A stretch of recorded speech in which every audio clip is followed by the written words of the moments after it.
اب زکریا علیہ السلام کا مختصراً ذکر کیا جا رہا ہے. اچھا، ان کا ذکر ہم اس سے پہلے کہاں پڑھ چکے؟ سورہ مریم میں پڑھ چکے.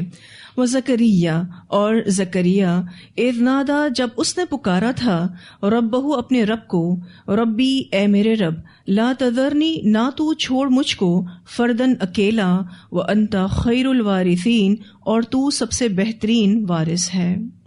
اللہ تعالیٰ تو مجھے اکیلا نہیں چھوڑنا. کہنا یہ چاہ رہے ہیں کہ اگر اللہ تعالیٰ تو نے مجھے وارث نہیں بھی دیا تو میں تیری رضا میں راضی ہوں، لیکن مجھے اپنے مشن کے لیے ایک وارث چاہیے، ایک بیٹا چاہیے. کیونکہ ان کے بارے میں ہم سورہ مریم میں پڑھ چکے ہیں کہ انہوں نے یہ کہا تھا کہ مجھے اپنی فیملی میں کوئی ایسا بندہ نظر نہیں آتا جو میرے اس کام کو آگے لے کر چلے گا. لیکن یہ اللہ سے دعا تو کر رہے ہیں، کہنا یہ چاہ رہے ہیں کہ اللہ دے دے وارث تو بہت اچھا ہے، اور اگر تو نے مجھے وارث نہ بھی دیا تو بھی میں تیری رضا میں راضی ہوں. کیوں؟ کیونکہ تو بہترین وارث ہے. آپ دیکھیں تو اولاد پر ہم کو کتنا بھروسہ ہوتا ہے، اور ہم یہی سوچ کر ہی تربیت کر رہے ہوتے ہیں کہ کل کو یہ ہمارے کام آئے گی. تو یاد رکھیے گا، یہ بات سوچ کر تربیت نہیں کرنی چاہیے، بلکہ یہ سوچنا چاہیے کہ اولاد ہمارے پاس اللہ کی دی ہوئی امانت ہے، اور ہمیں ان کی بہترین تربیت کرنی ہے، ان کو اللہ کا بنانا ہے. جب یہ اللہ کا بنیں گے تو انشاءاللہ اپنے ماں باپ کا حق بھی رکھیں گے، اپنے بھائی بہنوں کا حق بھی رکھیں گے، اپنے رشتہ داروں کا حق بھی رکھیں گے، اپنے سارے کام بھی اچھے سے کریں گے، اپنی تمام ذمہ داریوں کو بھی اچھے سے ادا کریں گے. لیکن جب ہم یہ سوچ کر تربیت کرتے ہیں نا کہ یہ ہمارے کچھ کام آئے گی، پھر آپ سب یہ جانتے ہیں کہ جس چیز پر ہم بھروسہ کرتے ہیں نا، اللہ ہمارا بھروسہ وہیں سے ہی توڑتا ہے. تو یہ سوچ کر بھی تربیت نہیں کرنی چاہیے. ہاں، البتہ یہ ضرور سوچنا چاہیے کہ یہ اللہ کی دی ہوئی ہمارے پاس امانت ہے، ہمیں ان کی بہترین تربیت کرنی ہے. اصل بھروسہ اللہ پر ہی کرنا ہے، کیونکہ کوئی بھی چیز بھروسے کے لائق نہیں ہے، خواہ وہ سگی اولاد ہی کیوں نہ ہو. مومن کا بھروسہ اللہ پر ہوتا ہے. آپ دیکھیے تو کچھ رشتے ہمارے قریبی ایسے ہوتے ہیں کہ لا محالہ ہمیں ان سے ایکسپیکٹیشنز ہوتی ہیں، امیدیں ہوتی ہیں. ہم انسانوں کی یہ کمزوری کہہ لیں یا فطرت کہہ لیں کہ ہم اپنے قریب ترین رشتہ داروں کے ساتھ امیدیں وابستہ کر لیتے ہیں. پھر جب وہ امیدیں ٹوٹتی ہیں نا تو دل بڑا ہی دکھی ہو جاتا ہے. اس وقت بھی انسان کو یہ سوچنا چاہیے کہ جس سے بھی میں نے امیدیں وابستہ کی تھی آخر وہ انسان ہے، وہ خالق تو ہے نہیں. ہاں، خالق کائنات آپ کی کسی بھی امید کو نہیں توڑے گا کیونکہ وہ ہر چیز پر قادر ہے. لیکن اولاد کا کیا ہے؟ آج ہے تو کل نہیں ہے. بسا اوقات ایسا بھی ہوتا ہے کہ ماں باپ سے پہلے اولاد چلی جاتی ہے اس دنیا سے. اب بتائیے کس چیز پر بھروسہ کریں؟ اور اگر اولاد نے بھی ماں باپ پر بھروسہ کیا ہے تو ماں باپ اس دنیا سے چلے جاتے ہیں. اس دنیا میں کوئی بھی چیز بھروسے کے لائق نہیں ہے. ہاں، ہم فطرتاً بھروسہ کرتے ضرور ہیں، امیدیں وابستہ کرتے ضرور ہیں، لیکن اصل بھروسہ اللہ پر کرنا چاہیے.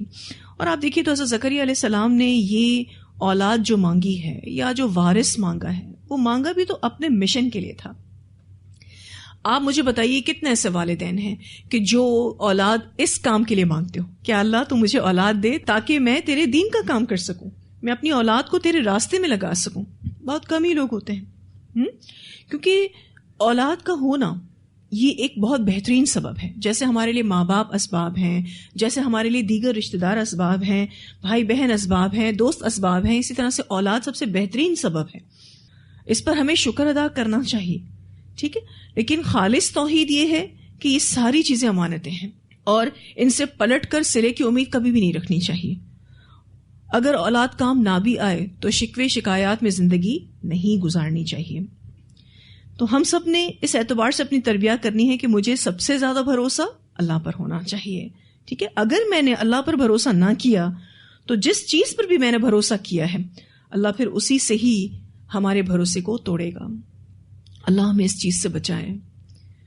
فاستجبنا لہ، تو ہم نے اس کی دعا قبول کر لی. پھر وہی بات آ رہی ہے جو ہم بارہا انبیاء کے تذکرے میں پڑھ رہے ہیں کہ انہوں نے دعا کی اور اللہ نے ان کی دعاؤں کو قبول فرمایا. وَوَهَبْنَا لَهُ، اور ہم نے عطا کیا اس کو یحییٰ علیہ السلام. وَأَصْلَحْنَا لَهُ، اور درست کر دی ہم نے اس کے لیے زوجہ، اس کی بیوی. ان کی بیوی بانجھ تھی، اللہ تعالیٰ نے ان کی اصلاح کر دی، یعنی اللہ نے ان کو اولاد کے قابل بنا دیا. جب یہ بات پڑھتے ہیں تو اللہ سبحانہ تعالیٰ کی قدرت کا اتنا احساس دل میں آتا ہے کہ ایک چیز جو ناممکنات میں سے تھی اللہ نے اس کو ممکن بنا دیا. کیوں؟ کیونکہ اللہ تعالیٰ ہر چیز پر قدرت رکھتا ہے. یہ اللہ کی قدرت کا بیان ہے. اگر ہم قرآن پاک کے اس حصے کو ہی پڑھیں نا تو اللہ کی عظمت سے ہمارا دل بھر جاتا ہے. وَأَصْلَحْنَا لَهُ زَوْجَهُ, اور درست کر دی ہم نے اس کے لیے اس کی بیوی. پھر آپ کسی بھی میٹر میں یہ بات لے سکتے ہیں. کوئی بھی ایسا مسئلہ جو سالو نہیں ہو رہا ہو, آپ اس بات پر ایمان رکھیے کہ اللہ تعالیٰ کے لیے کچھ بھی مشکل نہیں, وہ سب کچھ ٹھیک کر سکتا ہے. بعض دفعہ ڈاکٹرز کہہ دیتے ہیں کہ اب یہ عورت ماں نہیں بن سکتی, لیکن پھر ہم اپنے آس پاس ہی ایسی مثالیں دیکھتے ہیں کہ اللہ ان کو اولاد دیتا ہے اور صحیح اور سالم اور صحت مند اولاد دیتا ہے الحمدللہ. تو اللہ تعالیٰ بتاتا ہے نا کہ ساری قدرت اللہ کے پاس ہے. اور میں جب اس حصے کو پڑھ رہی تھی تو مجھے یہ فیلنگز آ رہی تھیں کہ کسی بھی میٹر میں ہمیں یہ فیلنگز آتی ہیں, کوئی بھی مسئلہ ہے ہماری زندگی کا, اللہ کے لیے کچھ مشکل نہیں کہ اللہ اس کو ٹھیک کر دے. بس ہمارا ایمان ایسا ہونا چاہیے. اس کو ہم ایسے بھی دیکھ سکتے ہیں کہ جب آپ پورے ایمان کے ساتھ سورۃ الفاتحہ اپنی کسی بھی بیماری کے لیے پڑھتے ہیں, آپ کو پتا ہوتا ہے کہ بس میں نے سورۃ الفاتحہ پڑھ لی, اب سب کچھ ٹھیک ہو جائے گا.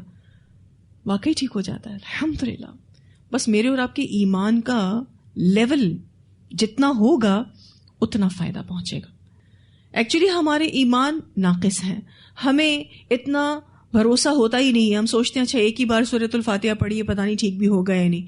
جہاں آپ کے دل میں یہ بات ہو گئی نا کہ پتہ نہیں ٹھیک ہوگا بھی یا نہیں, تو وہاں وہ چیز فائدہ آپ کو نہیں دے گی.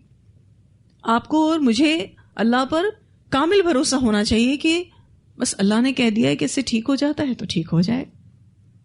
کوئی دکھی سچویشن ہے, کوئی بھی ذہنی تکلیف ہے, جذباتی تکلیف ہے, سب کے لیے یہ ایمان رکھیں کہ اللہ ساری چیزیں ٹھیک کر سکتا ہے. اب ایسا کیوں ہو رہا ہے کہ انبیاء کی یوں دعائیں قبول ہوتی ہیں, یہاں یہ دعا کرتے ہیں وہاں دعا قبول ہوتی ہے. اب اللہ تعالیٰ ان کی دعاؤں کی مقبولیت کی وجہ بتائیں گے.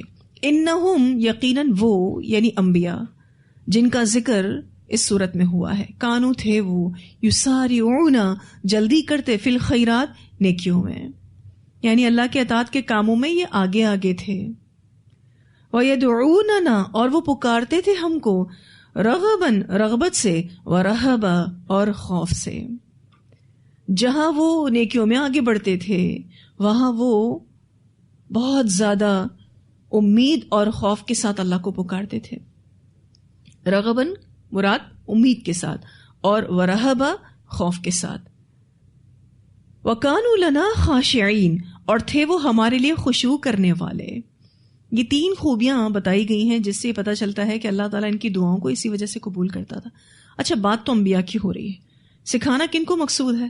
ہمیں سکھانا مقصود ہے کہ جب جب آپ اور میں نیکیوں میں تیزی دکھائیں گے, جب جب اللہ کو خوف اور امید کے ساتھ پکاریں گے, جب جب اس کے لیے خشوع اختیار کریں گے, ہماری دعائیں مقبول ہوں گی. امام بخاری کے بارے میں آتا ہے کہ وہ مستجاب الدعاء تھے, وہ دعا کرتے تھے اور قبول ہوتی تھی. لوگ ان کے پاس جاتے تھے دعائیں کروانے کے لیے, یوں دعا کرتے تھے یوں قبول ہوتی تھی. چلے ہم تو رسول اللہ صلی اللہ علیہ وسلم کے بارے میں کہتے ہیں کہ اللہ ان کی دعاؤں کو رد نہیں کرتا تھا. انبیاء میں سے تھے, سید المرسلین تھے, صحابہ کرام بھی ایسے ہی تھے, لیکن امام بخاری تو صالحین میں سے تھے نا, مستجاب الدعاء تھے. ایسی شخصیت جس کی دعا رد نہیں ہوتی تھی. تو نیکی کر کر بھی اللہ کا ڈر ہونا بہت ضروری ہے. یہ چیز تھی انبیاء میں, تواضع تھا. اور تمام انبیاء کے اندر مجموعی شیوا یہ تھا کہ وہ عاجز تھے. وَكَانُوا لَنَا خَاشِعِينَ, خشوع کرنے والے تھے. نیکی کا کوئی زوم نہیں تھا. آج تو جو لوگ قرآن پڑھنا شروع کر دیں ان کے دماغ آسمانوں پر چلے جاتے ہیں کہ جی ہم قرآن پڑھ رہے ہیں تو ہمارے تو سارے معاملات بس اب چٹکیوں میں ٹھیک ہو جائیں گے. تو ایسا نہیں ہے. اللہ سبحانہ تعالیٰ چیک بھی کرتا ہے. ہم اللہ کا کلام پڑھتے ہیں, اللہ کی عبادت کرتے ہیں, اللہ نے ہمیں اس کا شوق دے دیا ہے تو شکر ادا کریں, کیونکہ یہ شوق بھی نصیب والوں کو ہی نصیب ہوتا ہے الحمدللہ. اور انبیاء کا اسوہ حسنہ ہے یہاں جو بتایا جا رہا ہے, ہمارے لیے اس میں بہترین سبق ہے, اس کو اختیار کرنا ہے انشاءاللہ تعالی. یہ جو وَكَانُوا لَنَا خَاشِعِينَ کے الفاظ ہیں, اس کا ایک معنی تو کہ وہ بڑے عاجز تھے, ٹھیک ہے نا, خشوع کرنے والے تھے.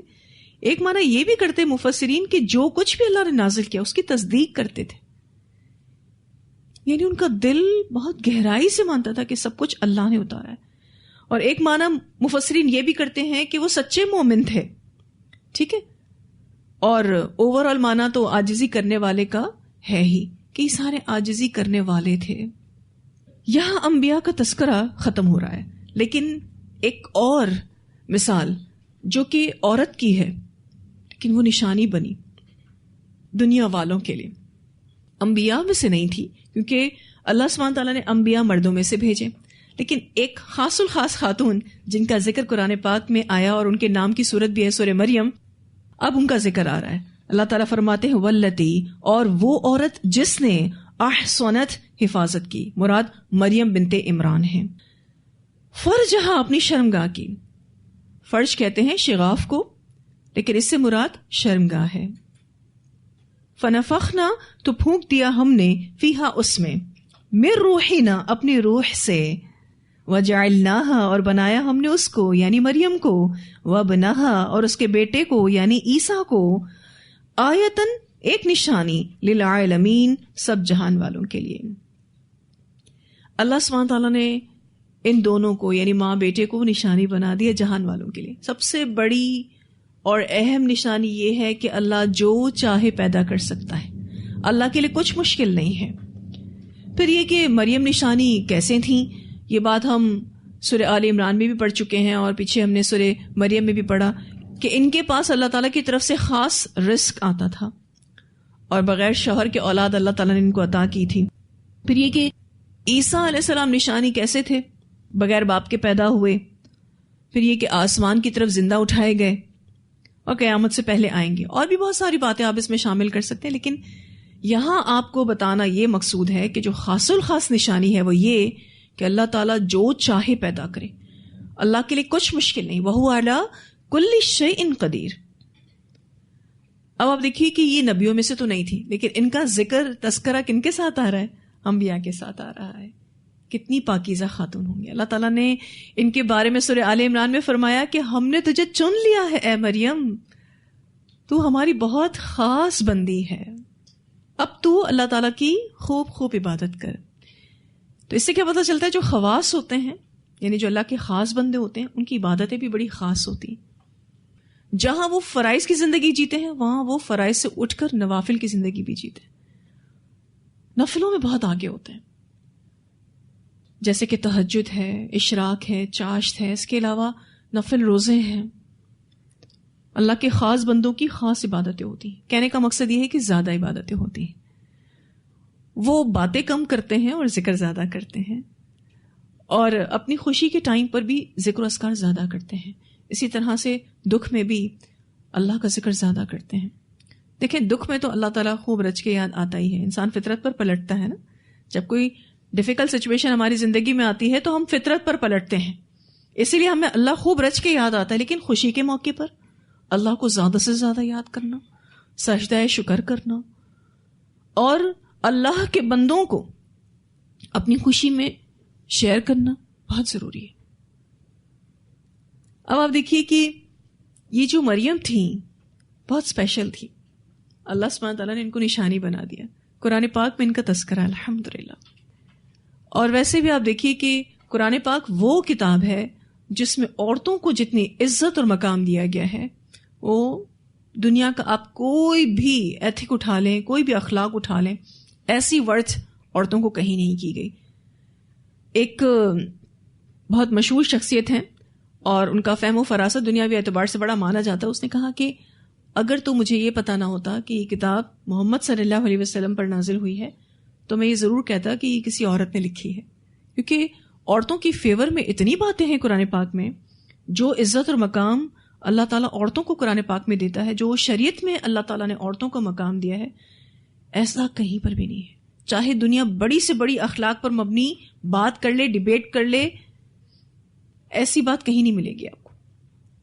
تو یہاں اللہ تعالیٰ نے ایک عورت کی جو قربانی تھی، حضرت مریم کے بارے میں ہم پڑھ چکے ہیں کہ ان کی سیکریفائس کس اعتبار سے تھی. ان کو اللہ تعالیٰ نے ایموشنلی آزمایا، کیونکہ ایک عورت کے لیے سب سے بڑی چیز اس کی عزت ہوتی ہے. اور ان کو یہ تھا کہ اگر بغیر باپ کا بیٹا پیدا ہو رہا ہے، میں کیسے فیس کروں گی اپنی قوم کو؟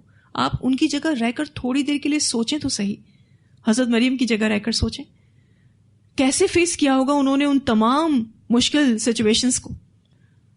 تو آپ دیکھیں کہ جب اللہ تعالیٰ کے راستے میں کوئی بھی مشکلات اٹھاتا اللہ کیسے سراہتا ہے، کیونکہ اللہ جیسا قدردان بھی کوئی نہیں ہے. بس میری اور آپ کی ایفرٹس اللہ تعالیٰ دیکھتے ہیں. بعض دفعہ ہم کسی بھی چیز میں پھنستے ہیں، اللہ ہمیں خوشیاں دیتا ہے الحمدللہ، ہم اپنے آپ کو کمزور کر لیتے ہیں. حالانکہ خوشیوں میں تو اور تیزی سے دوڑنے کی ضرورت ہے، کیونکہ اللہ کا شکر ادا کیسے کریں گے، اس رب کا کیسے شکر ادا کریں گے جو ہمیں اتنی خوشیاں دیتا ہے الحمدللہ. اور پھر آپ دیکھیے کہ یہ اولاد کا ہونا، اور اولاد بھی معجزاتی اولاد، یہ خوشی سے کم بات نہیں تھی. دیکھا جائے تو ایک میریکل ہو رہا تھا ان کے ذریعے دنیا میں، ساری دنیا یاد رکھے گی اس بات کو. بعض دفعہ ہم اپنی نیک اولاد کو جو کہ ہمارا نام روشن کرتی ہے، ہم کتنے خوش ہو رہے ہوتے ہیں کہ اللہ نے اتنی پیاری اولاد دی ہمیں الحمدللہ، اتنا پیارا جانشین دیا الحمدللہ. تو یہ تو وہ اولاد تھی جو معجزاتی اولاد تھی. پھر آگے چل کے اس نے نبی بننا تھا. پھر ان کے ہاتھوں سے جو معجزات صادر ہو رہے تھے، حضرت عیسیٰ سے جو معجزات صادر ہو رہے تھے وہ بھی بڑے اسپیشل تھے. اور پھر آپ یہ دیکھیے کہ بات یہی ختم نہیں ہوئی، ان کا یہ قصہ قیامت تک کے لیے باقی رکھ دیا گیا. ان کو زندہ اٹھایا گیا آسمان پر، یہ قیامت سے پہلے آئیں گے، اللہ نے ان کو قیامت کی نشانی بنایا. پھر آپ دیکھیے کہ دجال کا خاتمہ ان کے بیٹے سے ہوگا. کوئی معمولی بات ہے؟ کبھی غور کیا کریں اس بات پر کہ کیسی اولاد اللہ نے ان کو دی. نو ڈاؤٹ بہت ڈیفیکلٹ سچویشن سے حضرت مریم گزری، لیکن صدقہ جاریہ تو دیکھیں کتنا بڑا ہے. سبحان اللہ. دجال تو ان کے ہاتھوں سے ختم ہوگا ہی ہوگا، یاجوج ماجوج میں بھی یہی سپورٹیو ہوں گے امت مسلمہ کے. ان کی دعا سے ہی یاجوج ماجوج سے جان چھوٹے گی، اور ان کی موجودگی میں ہی مسلمان 7 سال بہترین گزاریں گے جس میں زکوٰۃ ختم کر دی جائے گی. اتنی فراوانی ہوگی، بہترین سال حضرت عیسیٰ کے ساتھ لوگ گزاریں گے. اور پھر آپ یہ دیکھیے کہ ایک ایسا نبی جس کو خود بھی شریعت دی گئی، اور پھر اس کو ایک دوسرا آنر کہ وہ رسول اللہ صلی اللہ علیہ وسلم کی امتی کی حیثیت سے بھی آئے گا. سبحان اللہ. میں تو جب غور کر رہی تھی حضرت عیسیٰ کے اوپر تو مجھے ہو رہا تھا کہ ایک ماں نے ایک تکلیف اٹھائی، نو ڈاؤٹ تکلیف اٹھائی، اس میں کوئی شک نہیں. حضرت مریم کی وہ 9 ماہ جو گزرے ہوں گے وہ کتنا سٹریس میں گزرے ہوں گے یہ میں فیل کر سکتی ہوں ایک ماں ہونے کے ناطے. لیکن اس کے بعد اللہ نے نوازا کتنا الحمدللہ. اور حضرت مریم کو کتنے آنرز ملے جب لوگوں نے اس چیز کو ایکسیپٹ کر لیا. عیسائیت کے ماننے والے کتنے لوگ ہیں، ان کے نزدیک حضرت مریم بہت ورتھ رکھتی ہیں، ان کے نزدیک وہ بہت ہی برگزیدہ خاتون ہیں، شخصیت ہیں. اور پھر اس کے بعد ان کے بیٹے کو، یہ اور بات ہے کہ غلوف کر کے انہوں نے اللہ کا بیٹا اس کو بنا لیا. اللہ تعالیٰ ان کی اصلاح فرمائے. لیکن پھر بھی اللہ سبحانہ تعالیٰ نے جو کہا نا آیۃ للعالمین، اللہ نے ان کو نشانی بنا دیا تمام جہان والوں کے لیے.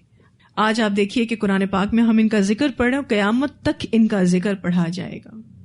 یہ ہے اللہ کے راستے میں قربانی کرنے کا اجر، اور یہ دنیاوی اجر ہے. تو کبھی پریشان نہ ہوا کریں. میری اور آپ کی پریشانیاں تو بہت چھوٹی چھوٹی ہوتی ہیں. اللہ کے راستے میں چھوٹی چھوٹی پریشانیوں کو لے کر رونے دھونے نہ کیا کریں، بلکہ اللہ کے راستے میں ڈٹ جایا کیجیے. مشکل آتی ہی جانے کے لیے. چلی گئی نا ساری مشکلات حضرت مریم کی زندگی میں بھی. ان کو تو پتہ نہیں کتنے خدشات ہوں گے کہ میرے ساتھ کیا ہونے والا ہے آگے، پتہ نہیں لوگ مجھے قبول بھی کریں گے یا نہیں. لیکن کیسے قبول کروانا تھا قوم کو، آئیڈیا بھی اللہ نے دیا کہ خاموش ہو جاؤ، بچہ بولے گا. اور بچہ بولا ماشاءاللہ. تو ممکن کو ممکن بنانے والی ذات ہمارا رب ہے. تو جب سجدہ کیا کریں نا اللہ کے آگے تو یہ فیل کیا کریں کہ ہم اس رب کے آگے سجدہ کر رہے ہیں، اس جیسا کوئی نہیں. لیس کمثلہ شیء، اس جیسا کوئی نہیں.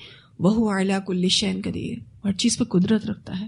آج حالات کی تنگی ہے، کوئی بیماری ہے، کوئی پریشانی ہے، شادی نہیں ہو رہی ہے، شادی ہو کر ٹوٹ رہی ہے، ٹوٹ گئی ہے، اولاد نہیں ہو رہی ہے، کچھ بھی مسئلہ ہے، اللہ تعالیٰ کے لیے کچھ مشکل نہیں. اور کوئی بھی پریشانی آپ کے پاس ہمیشہ ٹکنے کے لیے نہیں آئی، وہ جانے کے لیے ہی آئی ہے.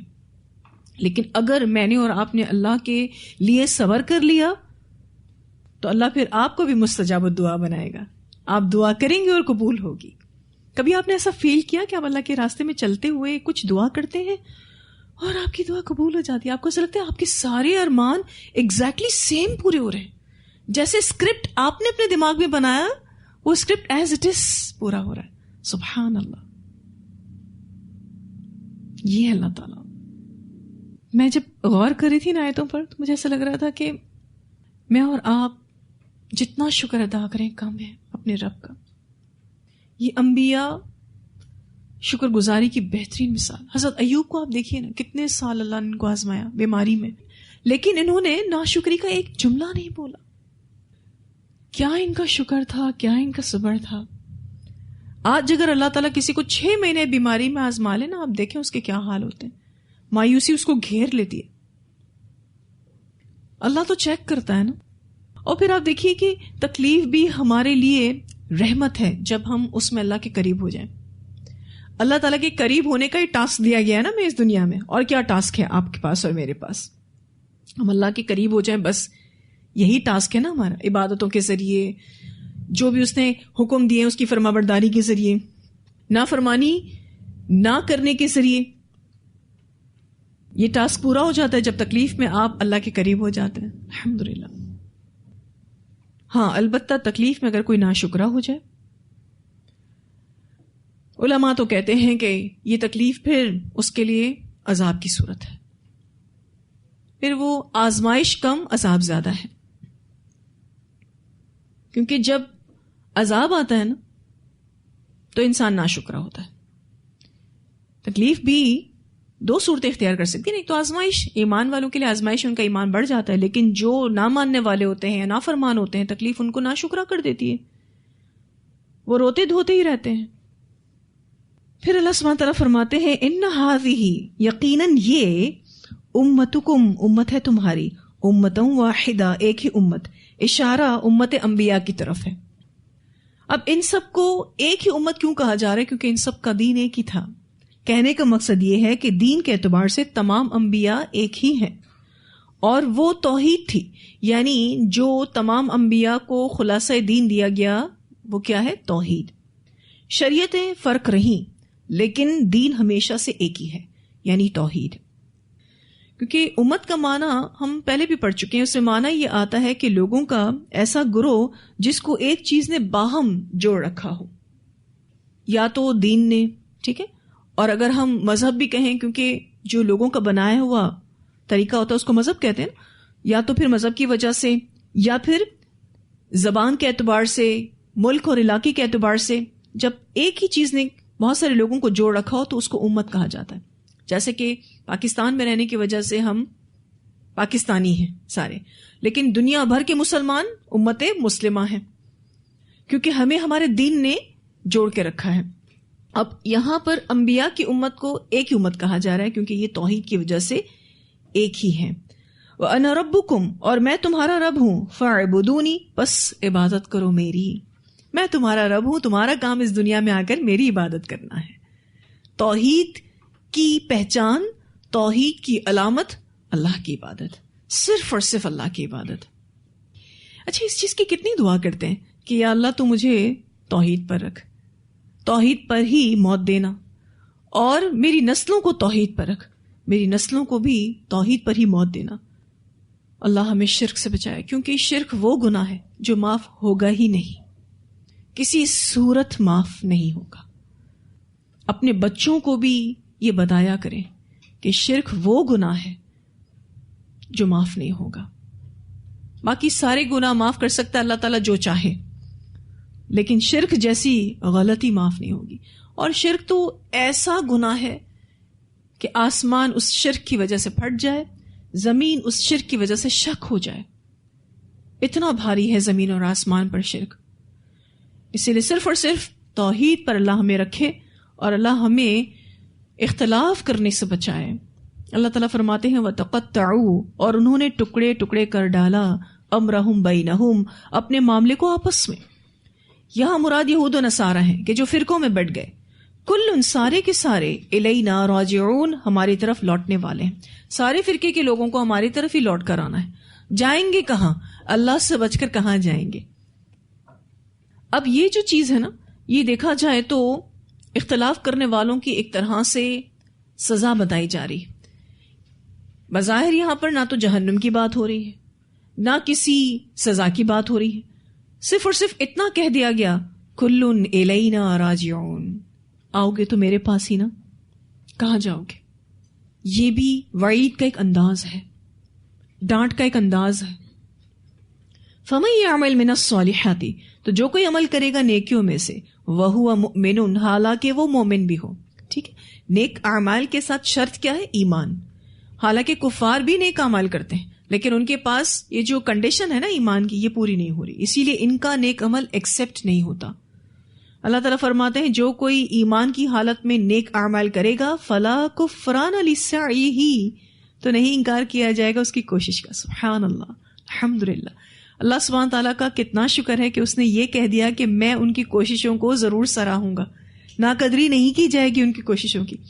اللہ تعالیٰ اگر صرف اتنا کہہ دیتے نا، بس پھر میں ان کا رزلٹ دیکھوں گا، پھر میں نتیجے پر ان کو اجر دوں گا. آپ بتائیے کتنے ایسے نیک اعمال ہیں، کتنی اللہ کے راستے میں کوششیں جس کا کوئی رزلٹ نہیں نکلتا. کل قیامت کے دن کتنے انبیاء ایسے آئیں گے جن کے ساتھ ایک بھی امتی نہیں ہوگا، وہ اکیلے ہی ہوں گے. تو کیا انہوں نے اللہ کا پیغام نہیں پہنچایا ہوگا؟ کیا انہوں نے اللہ کے راستے میں ایفرٹس نہیں کی ہوں گی؟ لیکن کوئی مانا ہی نہیں، کوئی نہیں مانا، اکیلے آئیں گے. اللہ تعالیٰ کوششوں کو سراہتا ہے، یہ اللہ کا بہت بڑا احسان ہے. کتنے ایسے لوگ ہوتے ہیں جن کی بڑی نیتیں ہوتی ہیں، ہم یہ کریں گے اللہ کے راستے میں، وہ کریں گے، لیکن حالات ان کو اجازت نہیں دیتے. بعض دفعہ ان کے پاس وسائل نہیں ہوتے. آپ کو پتہ ہے ان کو ان تمام نیتوں کا اجر اللہ عطا کرے گا. یہ اللہ سبحانہ تعالیٰ کی ذات ہے، کیونکہ وہ تو دلوں کا حال جانتا ہے نا کہ میں اور آپ کتنی ایفرٹس کی نیت رکھتے ہیں. خیر، یہ بات تو مجھے اپنے تجربے سے بھی بہت اچھے سے معلوم ہے کہ میں اور آپ صرف اور صرف نیک کام کا ارادہ ہی کرتے ہیں، بس اس کے بعد مدد صرف اور صرف اللہ کی ہے. کوئی طاقت ہی نہیں ہماری کہ ہم ایک قدم بھی اللہ کے بغیر اٹھا سکیں. آج میں اور آپ جو یہاں بیٹھ کر قرآن پڑھ رہے ہیں نا، یہ وما توفیقی الا باللہ ہے، اس کے علاوہ کوئی دوسری بات ہے ہی نہیں. پھر آپ دیکھیے کہ اللہ کا پیار کہ وہ کہتا ہے تمہاری کوششوں کو سراہوں گا. جب کوششوں کی طاقت وہی دیتا ہے، پھر کہتا ہے کہ تمہاری کوششوں کی ناقدری نہیں کروں گا. اور پھر آپ دیکھیے کہ کتنی ایسی احادیث ہمیں ملتی ہیں. ایک بندہ جو حج کی نیت سے نکلا ہے، راستے میں اس کی ڈیتھ ہو جاتی ہے، حج نہیں کر سکا، کل قیامت کے دن لبیک کہتے ہوئے اٹھے گا. سبحان اللہ. یہ اللہ ہی ہے نا جو کوششوں کو سراہتا ہے. اس سے پتہ چلتا ہے اللہ تعالیٰ کو ہمارے نیک اعمال کی ضرورت نہیں ہے. بعض دفعہ زندگی اتنی چھوٹی ہوتی ہے کسی کی، چلا جاتا اللہ کے پاس، اس چھوٹی سی مختصر سی زندگی میں جو جو نیک اعمال کی اللہ اس کا بہترین اجر اس کو عطا کرے. یہ اور بات ہے کہ مومن کو اگر اللہ لمبی زندگی دے تو بڑا بینیفیشل ہے اس کے لیے، کیونکہ وہ ایک لانگ ٹائم نیک اعمال میں گزار رہا ہوتا ہے. لیکن کتنے ایسے لوگ ہوتے ہیں جو دین کے راستے میں آتے ہیں، بہت تیزی سے دوڑتے ہیں اور بہت پہلے آنے والوں سے بھی آگے نکل جاتے ہیں. کوئی مثال ہے آپ کے سامنے؟ حضرت عمر کی مثال ہے. 6 سال گزر گئے تھے آپ صلی اللہ علیہ وسلم کو نبوت کا دعویٰ کیے ہوئے، ایمان نہیں لا رہے تھے. لیکن جب ایمان لائے تو آج آپ دیکھیں سٹیٹس وائز ان کا سٹیٹس عمر فاروق، اور اگر آپ ان کا ساتھ دیکھیں رسول اللہ صلی اللہ علیہ وسلم کے ساتھ، جہاں نبی اکرم صلی اللہ علیہ وسلم کی حیاتی میں وہ ان کے ساتھ تھے، آج قبر میں بھی برابر میں ہے. قبریں بھی برابر میں ہے نا، کیا نصیب پائے ماشاءاللہ. تو یہ ساری چیزیں ایسے ہی نہیں مل جاتی، اس کے پیچھے ایفرٹس ہوتی ہیں. اور پھر آپ دیکھیے کہ جب تک حضرت عمر زندہ تھے خلیفہ کی حیثیت سے کتنا کام کیا انہوں نے دین کا. بیٹھے نہیں سکون سے کہ میں خلیفہ بن گیا ہوں تو اب میں آرام کروں، یعنی صرف آرڈرز دیتا رہوں، نہیں. اتنی سادہ زندگی کے ساتھ بھی اتنی ایفرٹس کرتے رہے. ہر دوسرا گھر مدرسہ بنا دیا انہوں نے. اکیڈمک ایفرٹس بھی بہت کی اور جنگوں کے ساتھ فتوحات بھی بہت کی. بعض دفعہ ایسا ہوتا ہے نا کہ کوئی ایک کام کرتا ہے تو دوسرے کام کے قابل نہیں رہتا. ہم صحابہ کرام کو دیکھتے ہیں کہ وہ ملٹی ٹاسک کیا کرتے تھے، اور ہم تو ایک کام کریں تو جی ہمیں آرام چاہیے اور پھر اس کے بعد ہم دوسرا کام کر سکتے ہیں. کبھی کام پر کام آ جائے تو ہم اپنے ساتھ ہمدردیاں کرتے تھکتے نہیں ہیں. کبھی آپ اللہ کے راستے میں تھک کر دوڑ کر دیکھیں، اس کا مزہ ہی کچھ اور ہے. آپ کو پھر وہ فیلنگز نو ڈاؤٹ ویسی تو نہیں آ جائیں گی کہ ایک جنگ کے بعد فوراً دوسری جنگ کی جو کال آ جاتی تھی نا، اور صحابہ کرام اٹھ کر چلے جاتے تھے. اور آپ نے تو سیرہ میں الحمدللہ پڑھا ہے کہ صحابہ کرام کی جنگیں اور شادیاں ساتھ ساتھ ہوتی تھیں، یعنی جنگیں بھی چل رہی ہیں اور شادیاں بھی ہو رہی ہیں. سبحان اللہ. ہمارے ہاں تو شادی ہو تو ہم مدرسے کی ایک ہفتہ چھٹی کر لیں، کیونکہ ہمیں مہندی لگانی ہے، ہمیں کپڑوں کی تیاری کرنی ہے، ہمیں وہ کرنا ہے، ہمیں یہ کرنا ہے. وہ تو جنگیں اور شادیاں ساتھ ساتھ کیا کرتے تھے. تبھی تو اتنی مختصر سی جماعت نے انقلاب برپا کیا. آج اتنے مسلمان ہیں لیکن نہ کوئی روب ہے اور نہ انقلاب کی کوئی صورت، کیونکہ ہم تو یا تو حالات کا رونا روتے رہتے ہیں. اچھا میں یہ سوچ رہی تھی کہ تنگی مالی اعتبار سے صحابہ کرام کی کتنی تھی، کیونکہ ان لوگوں کے پاس تو کمانے کا اتنا ٹائم بھی نہیں تھا. چلیں اپنے گھروں میں جب ہوتے تھے تو کما بھی لیتے تھے، جب جنگوں میں جاتے تھے تو ایک کھجور پہ پورا دن چلاتے تھے. پتہ نہیں کون سی مخلوق تھی. کبھی کبھی تو حیرت ہوتی تھے بھی کہ نہیں انسان، لیکن وہ واقعی انسان تھے، ہماری ہی طرح کے. یہی جسم تھے جو ان کے پاس بھی تھے. ایک کھجور پر پورا دن ایک جنگجو چلا رہا ہے اور وہ کئی لوگوں پر بھاری ہوتا تھا. اس کی جو تلوار تھی نا وہ لرزتی نہیں تھی ویکنس کی وجہ سے. وہ جب وار کرتے تھے تو سامنے والے کو ایک ہی چوٹ میں گرا دیتے تھے. اتنا زبردست ہینڈ پاور تھا. اور آپ کو کیا لگتا ہے کہ یہ جو مشکلیں پریشانیاں ہیں مالی اعتبار سے بھی یہ کم ہوں گی؟ یہ کم نہیں ہوں گی. تو قیامت کی نشانی ہے کہ مہنگائی بڑھتی جائے گی، غریب غریب تر ہو جائے گا، امیر امیر تر ہو جائے گا. اور مہنگائی صرف پاکستان میں نہیں ہے، مہنگائی پوری دنیا میں ہے. ٹھیک ہے، پریشانی مالی اعتبار سے پوری دنیا میں ہے.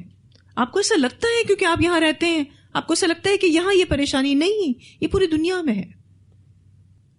لیکن آپ کے پاس تو ایمان کی دولت ہے. ایک ٹائم آئے گا لوگوں کے پاس کھانے کے لیے نہیں ہوگا. کس سے پیٹ بھریں گے؟ ذکر و اذکار سے پیٹ بھریں گے. تو جو غریب ہے وہ اذکار زیادہ سے زیادہ کرے. قوتیں اللہ تعالیٰ دیتا ہے.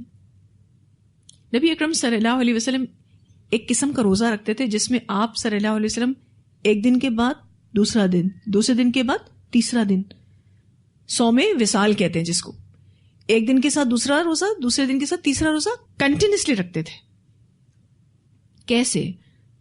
یہ تو اسپیشل تھا آپ صلی اللہ علیہ وسلم کے ساتھ، لیکن آپ صلی اللہ علیہ وسلم نے کیا فرمایا؟ میرا رب مجھے کھلاتا بھی ہے اور پلاتا بھی ہے، تمہارے لیے یہ روزہ نہیں ہے. جو روحانی طاقتیں تھیں وہ اتنی زیادہ تھیں کہ پھر کھانے پینے کی حاجت نہیں رہتی. یہ صرف ہمیں سمجھانے کے لیے چیزیں بتائی جاتی ہیں. ہم پر شریعت نے ایسا روزہ رکھا نہیں ہے، لیکن سمجھ میں تو آتا ہے نا اس سے کچھ کہ بھئی آپ اپنے آپ کو اسپرچولی اسٹرانگ کریں تو آپ کی زندگی سے یہ شکوے شکایات نکل جائیں گے.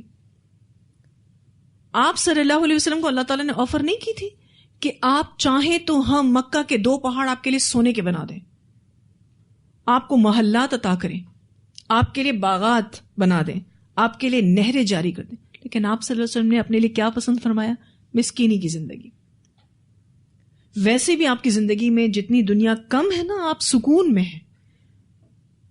جتنے بڑے گھر اتنا بڑا ٹینشن، جتنا بڑا بزنس اتنا بڑا ٹینشن، جتنے زیادہ برتن اتنا زیادہ ٹینشن، جتنے زیادہ کپڑے اتنے زیادہ ٹینشن، جتنا زیادہ اسٹیٹس اتنا بڑا ٹینشن. دنیا میں بھی مینٹین کرنے کے لیے اور آخرت میں حساب کتاب کے لیے. کھڑے رہیں گے اللہ کے پاس 2 جواب. اب جب تک ایک ایک چیز کا جواب نہیں دیں گے کوئی خلاصی نہیں. لیکن اگر آپ نے نیک اعمال کے ساتھ اپنی زندگی گزاری ایمان کی حالت میں، فلا کفران لسعیہ، اللہ قدردانی ضرور بضرور کرے گا. اللہ جیسا قدردان کوئی نہیں ہے. وَإِنَّا لَهُ كَاتِبُونَ، اور بے شک ہم اس کے لکھنے والے ہیں. یعنی نیکیوں کی پوری تفصیل لکھی جا رہی ہے. سبحان اللہ. یعنی اللہ تعالیٰ میرے اور آپ کے سارے نیک کام، اللہ ہمارے نیک کاموں کی حفاظت فرمائے، کیونکہ ہم اتنے نادان ہیں کہ اپنی نیکیوں کو ضائع بھی کر دیتے ہیں.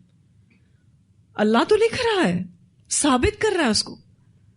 اور میں نے آپ سے اس حدیث کا ذکر کیا تھا نا کہ گناہوں کو لکھنے میں بائیں ہاتھ والا فرشتہ 6 ساعت انتظار کرتا ہے، 6 گھنٹے انتظار کرتا ہے. اور نیکیوں کو جیسے ہی آپ کرتے فوراً اس کو لکھ لیا جاتا ہے. اور ایک نیکی کا اجر کم از کم کتنا ہے؟ 10، اور زیادہ سے زیادہ کی کوئی تعداد نہیں. اللہ تعالیٰ بغیر حساب کے بھی اجر دے سکتا ہے. بس آپ کی ایفرٹس دیکھے گا, آپ کے حالات دیکھے گا کہ آپ نے کتنے ڈیفیکلٹ حالات میں وہ کام کیا, اور پھر آپ کو بے حساب اجر دینے پر وہ قادر ہے. تو کبھی اپنی نیکیوں کو ضائع کرنے کا نہ سوچیں, اور ایسے اعمال سے بھی خود کو بچائیں کہ جس سے نیکیاں ضائع ہوتی ہیں. اللہ تعالیٰ تو کہہ رہے وَإِنَّا لَهُ كَاتِبُونَ, اور بے شک ہم اس کے لیے لکھنے والے ہیں. وہ حرام اور واجب ہے, یا پھر آپ کہہ سکتے ہیں لازم ہے, عَلَىٰ قَرْيَةٍ, اوپر ایک بستی کے, أَهْلَكْنَاهَا, جس کو ہم نے ہلاک کر دیا, أَنَّهُمْ لَا يَرْجِعُونَ, کہ بے شک وہ نہ لوٹیں گے یا پھر نہ پلٹیں گے.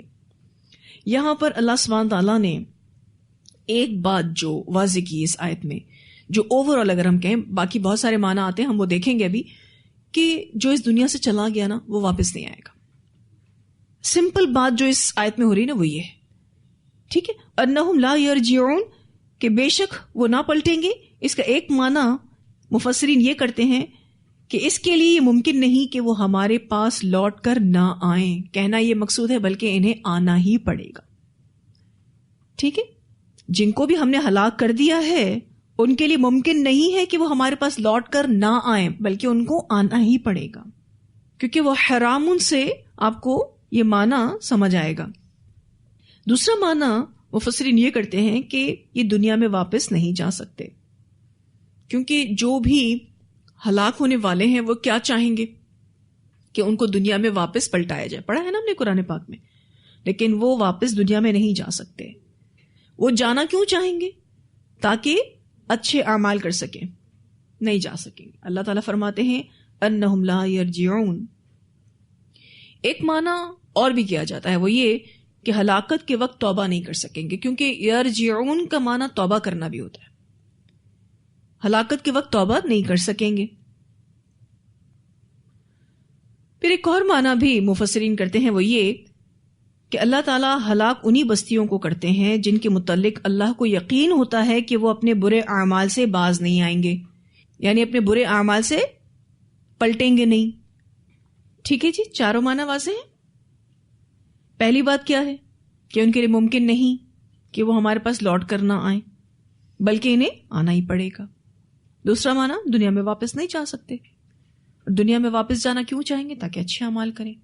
تیسرا معنی توبہ نہیں کر سکتے, ہلاکت کے وقت کوئی توبہ نہیں. یاد ہے آپ کو کس نے توبہ کی تھی ہلاکت کے وقت؟ فرعون نے. ایمان لے آیا, لیکن نہ تو توبہ کا فائدہ نہ ایمان کا فائدہ. جب کسی کی موت یہاں گلے میں پھنس جاتی ہے نا, توبہ کے دروازے بند, کیونکہ اللہ تعالیٰ نے اس کو جتنا موقع دینا تھا نا دے دیا. کیونکہ ذہن میں یہ سوال آتا ہے نا کہ ابھی بھی جان تو ہے نا, گلے میں پھنسی ہوئی ہے لیکن جان تو ہے نا, سینسز کام کر رہے ہیں توبہ کے لیے, لیکن بس وہ ڈیڈ لائن آ گئی, جیسے ہی گلے میں جان پھنسی اس توبہ کے دروازے بند. اور پھر یہ کہ اللہ کو جن کے بارے میں پتا ہوتا ہے کہ یہ برے اعمال سے نہیں پلٹیں گے, اللہ پھر ہلاک انہی کو ہی کرتا ہے.